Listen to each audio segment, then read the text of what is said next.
Amaka stepped into the elevator at 1:58 a.m., her legs aching, her mind numb. The building was quiet, too quiet. The hallway lights flickered as the doors slid shut behind her with a dull clang that echoed longer than it should have. She pressed 5. The elevator groaned and began to rise. 1, 2, 3. The air inside turned stale, carrying the faint smell of rust and something older, like damp concrete mixed with rot. 4, 5. The elevator didn't stop. Amaka frowned and jabbed the 5 button again. It stayed dark.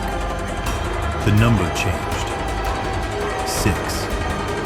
Her breath caught. The walls shuddered as the elevator climbed faster than before. 7, 8, 9. The lights flickered violently, then dimmed to a sickly red glow. The emergency button refused to respond, its plastic warm under her finger, almost pulsing. The elevator screamed as it shot upward. 10, 11, 12. Her ears popped. The pressure crushed her chest. She tasted metal on her tongue. Then the screen glitched. The numbers twisted and melted into something unreadable before snapping to -1. The elevator dropped.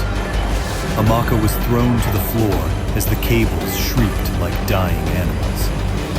The walls bowed inward, breathing, tightening.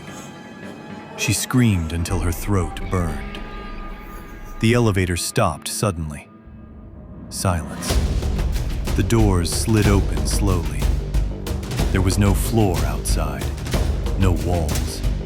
Just an endless vertical darkness stretching both up and down, thick and wet, like the inside of a throat. From it came the sound of distant crying, hundreds of voices overlapping, whispering her name.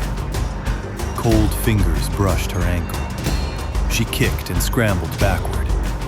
A shape rose behind her, reflected faintly in the elevator's metal wall. It was tall, too tall. Its limbs bent the wrong way. Its skin stretched tight, as if it had once been human. It leaned close, its mouth opening wider than its face should allow.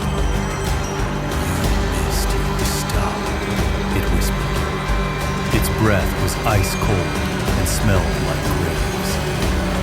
Something wrapped around her wrist, thin, strong, unyielding.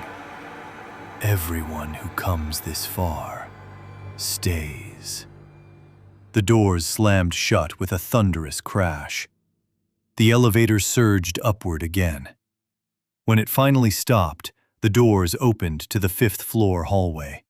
Bright, normal, safe. Amaka crawled out, sobbing, her fingernails torn and bleeding. People found her hours later, whispering the same sentence over and over. "It wasn't finished with me." The maintenance report the next day said the elevator functioned perfectly. But the security camera footage showed something else. At 1:59 a.m., the elevator stopped. The doors opened. And someone else walked out behind Amaka, smiling, before the doors closed again.